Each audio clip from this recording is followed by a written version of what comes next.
dhageefadha beeksisa har'a bahee waan isaan jedhan walumaan dhaggeeffan. اليوم في الكويت ما في شيء اسمه جنسية ممنوعة. الكل مرحب فيه والكل حياه الله بين اخوانه واهله. ما في عندنا شيء اسمه جنسية ممنوعة. كل الجناسي مسموح فيها في الكويت حياه الله تزور. Sagalee kanarratti hundaa'ee akkasumas gaaffii keessan hundumaa jechuudha dhiirri deemuu ni danda'a. Mindaan Kuweetiyoo birrii meeqa? Akkasumas immoo paaspoortii waggaa tokkoof ji'a 7 qabuun deemuun ni danda'ama. Dabalataan immoo wantoota nu barbaachisullee maali? Warri jettanii gaaffilee hedduu na gaafattan viidiyoo eengaddaa keessatti egaa bararaan guyyaa har'aa Agustii 18 baatii 8 guyyaa har'aa bararaan eegalee jira jechuudha. Guutummaa guutuutti isa dhugaasaati. Akkasumas immoo otoo biyya keessaa hin bahin namni kamillee otoo gara Kuweet hin deemin dursa waan kana raawwachuun dirqama keessan akka gowwomtanii kana dhiistanii biyya keessaa hin baane amsa guddaa ani isinitti dhaamu jechuudha. Nagaan isiniif haa ta'u hordoftootaaf jaallatamtoota kabajamtoota maamiloota kiyyaa namni mana koof haaraa taatan subscribe godhaa. Like, share godha video obboleewwan keessan biraan geessisa jechuudha. Akkuma beekamu baay'een keenya gaafa biyya Arabaa deemnu biyya kamuu haa ta'u Dubaay, Saudii, Kuweet, Bahrein, Joordaan biyya kamuu yeroo deemnu callisneetuma paaspoortii gaafa imbaasii irraa rukutamee viizaan nutti kennamu fudhanneema utaallee fiiguutti qajeella malee maal akka goonu biyyatti immoo maal akka nu fayyadu tokkollee hin beeknu jechuudha. Kanaaf maal gochuu qabdu dursitanii biyya kamiyyuu deemuu gaafa kaatan jechuudha. Biyya kamuu wanta isin dogoggoruu hin qabne waan nuti kanaan dura dogoggorree irraa itti miidhamne irraa barachuu qabdu jechuudha. Innis maali yoo jettanii paaspoortii keessan, viizaa keessan, imbaasii yookiin ejensii irraa deemtan lakkoofsa ejensichaa akkasumas immoo daldalaas yoo ta'e maqaa daldaalichaa suuraa isaa waan hundumaa kooppii godhaa 3 kooppii godhaa. Paaspoortii keessan viizaa keessan biyyuma keessatti kooppii birrii xiqqoodhaan gootu waan ta'eef kooppii gochisiifadhaatii tokko maatii keessanitti laattadhaa. Tokko paaspoortii keessa wajjiniin fuutanii deemtu. Kooppii bakka eerpoortiitti namni isin harkaa fuudhu tokkollee hin jiru. Orkaa miti jechuudha. Kooppii keessan shaanxaa keessan keessa kaawwattu orkaa miti yakka miti jechuudha. Kooppii harkatti qabattu.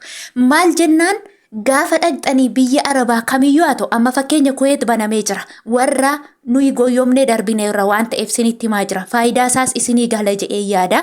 Yeroo achi geessan imbaasii kamiyyuu biyya kamiyyuu yeroo deemtan paaspoortiin keessa isin harkaa fuudhama. Namoonni lakkoofsa paaspoortii keessan hin beekne jirtu. Maatiin keessanillee mana eenyuu eessa akka hojjechuuf intalli isaanii yookiin ilmi isaanii deeme kan hin beekne jiru. Maaliif jennaan kooppiin maatii keessan harka jiru. Gaafa intalli koo badde yookiin ilmi koo badde bakka buute hin beekan gaafa jedhan tokkoffaa imbaasii hin beekani imbaasii Itoophiyaa keessa, lammaffaa imbaasii isheen biyya deemte sanaa hin beekani, sadaffaa namicha isheen bira hojjechuu dhaqxe maqaasaa hin beekani, arfaffaa namichi ishee gaggeessisuun intalli sun naannaa kam biyya deemte keessa naannaa kam akka jiraatu hin beekan. Kooppii kana gootanii itti laannaan mana ati lixxe imbaasii ati irraa deemte namicha si erge lakkoofsa nama si erge hundisaa maatii kee harka jira. Gaafa rakkoon tokko si bira ga'e maatii kee qofti biyya taa'anii sagalee sii ta'uu ni danda'u jechuudha. Isa kana muhimma yookiin immoo ijoo akka ta'etti qabadha. Akkasumas immoo Kuweet akka amma jedhee baase dhaggeeffatanii jirtu Arabiffasaa namoonni haaraa taatan isinii galuu yoo dhiise namni kamiyyuu Kuweet galuudhaaf rakkoon isa daangessu tokkollee hin qabaatiin malee biyya kana keessa galuu dhiira ta'ee dubara maafii mamnuu ayaani rakkoon tokkollee hin jiru. Namni kam galuu danda'a.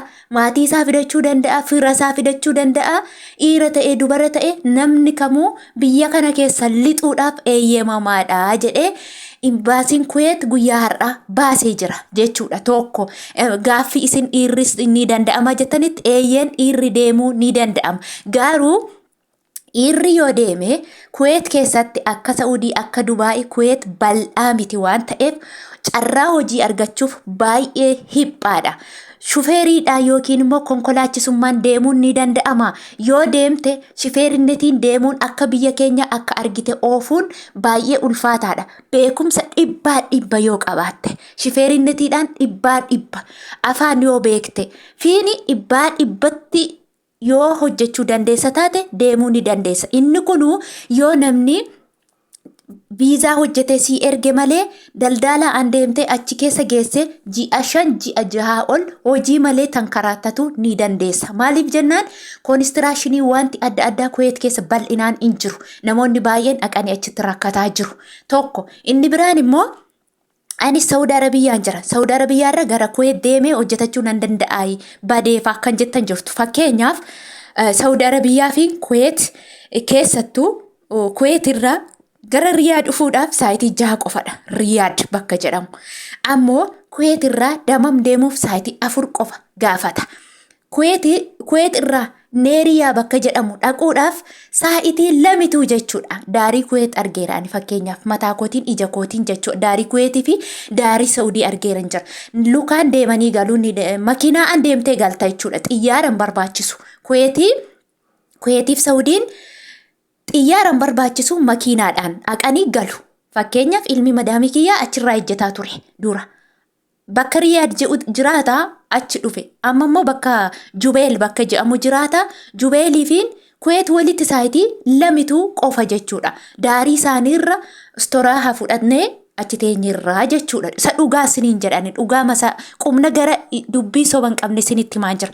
Kanaaf Kuweet immoo haala kanaan galee hojjechuu nan danda'a. Saudii irraa never hin danda'amu. Maaliif yoo jette viizaa paaspoortiin kee viizaan irra jiru Saudi Arabiyaa jedha malee Kuweet hin jedhu. Kanaaf siif hin eeyyamamu. Ani mataa kootiin yeroo isaan Kuweet bashannanaaf deeman ani achi lixuu hin danda'u waan ta'eef mana namaa nakaahanii deemu. Maaliif jennaan isaan mana ilma isaanii haqani shiggaa hin fudhanne yookiin immoo siree hin fudhanne jechuudha. Mana ilma isaanii yeroo taa'anitti garuu anaan paaspoortii bakka itti fattashamu jira waan ta'eef paaspoortiin kiyya Saudii jedha waan ta'eef achi nagalchanii na wajjin isaa wajjiniin deemuu hin danda'u. Yoo paaspoortii hambira kan Kuweetii kan biyya kanarraa kan Kuweetii naa baasan malee jechuudha. Kanaaf hin danda'amu walumaa galatti Saudii irraa gara Kuweet deemtee hojjechuu hin dandeessu. Inni biraa immoo miindaa ammoo birrii meeqa kan jettan immoo miindaan akka amma odeessaa jiranitti dhugaasaa baasee hin dubbanne aniin dhageenye. Garuu odeeffannoo ijoolleen jechaa jiran immoo inni kaan 126 inni kaan 146 140 waan kaffalan natti hin fakkaatu. 120 illee okay kaffaluu ni danda'u.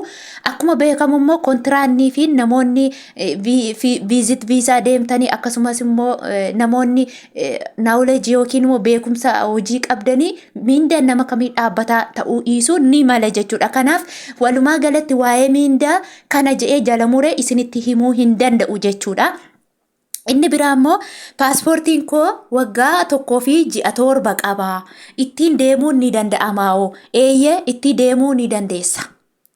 Paaspoortiin nama kamiituu ji'a 6 ol yoo qabaate ittiin deemuu ni dandeessa. Ji'a 6 ol achi geessee deebitee haaromsachuu ni dandeessa jechuudha. Akkasumas immoo namni biyya keessa jiru birrii xiqqoodhaan immigireeshinii deeme immigireeshiniidhaan banaadha waan ta'eef immigireeshinii deeme birrii xiqqoodhaan daldalaa malee ofiisaa jechuudha. Immigireeshinii Itoophiyaa Kuweetii geessu jechuudha. Deemee namni kamuu galmaa'ee deemuu ni danda'a. Fakkeenyaaf anama yeroon biyya kana dhufe karaa mootummaatiin kana dhufe karaa daldalaa miti jechuudha.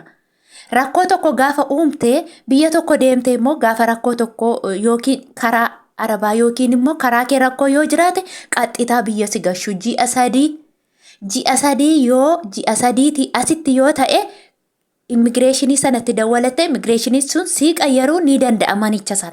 Ji'a 3 darbite taanaan immoo akka warra daldalaa manichatti geessanii si deebisan hin jiru jechuudha. Tikkeetti kutanii gara biyyaa si galchu. Karaa immigireeshinii yookiin immoo karaa mootummaatiin gara Kuweet yoo galte hanga ji'a 3 gidduutti yoo atis balleessite yookiin isaan yoo si balleessan manni sun sii ta'uu yoo dhaabaate hojii yoo sitti baay'ate ji'a 3 otoo hin ga'iin dawwalattee imbaasii irraa dhufte biiroo ati dhufte sana daldalaa otoo hin taane kamiyyuu yoo ta'e jechuudha ji'a 3 otoo hin fixiin mirga guutuu qabda manni kun natti ulfaateera hojiin sanaan taane jettee himachuu dandeessa ji'a 3tiin boodetti birrii isaanii deebisee gara biyya Kongala yoo jette malee mirga qabu birrii keenya sifinneerra birrii keenya nuu deebisii galisiin jechuu danda'u waan ta'eef rakkoon tokko mana galtan keessatti rakkoon tokko yoo isinirra gahe otoo ji'a 3 fixiin imbaasiitti himadhaa beeksifadhaa.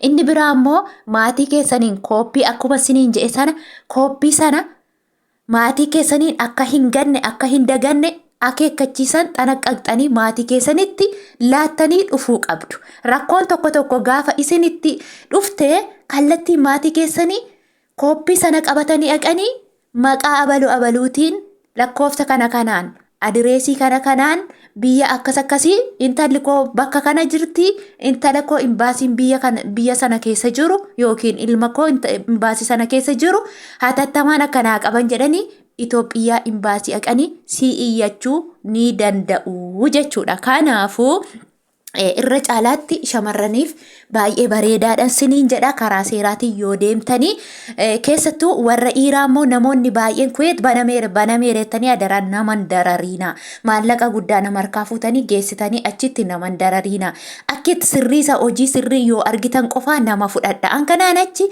maallaqa sassaabuuf jecha obboleewwan keessan sassaabdanii geessitanii achi naqxanii naman darariina birriin ni dhufaa ni dhuma namatu birrii fida malee birriitu nama fida miti jechuudha. Kanaaf seenaan hin dabarti barri hin dabarti bara namichi sun hojjatee nama qixxaatee nama ta'ee dararaa ati birriif jettee obboleessa kee obboleettii kee dararte guyyaa tokko sitti faradamuu danda'a waan ta'eef hojiin inni argama jettanii otoo hojiin argiin callistanii geessitanii xammartanii biyya ormaatti naman darariina beelaan eebuudhaan waa hedduutiin saayikolojiidhaan nama miidhinaa siniin jedhaa yaada qabdan barreessaa laayik godhaa turtii gaarii.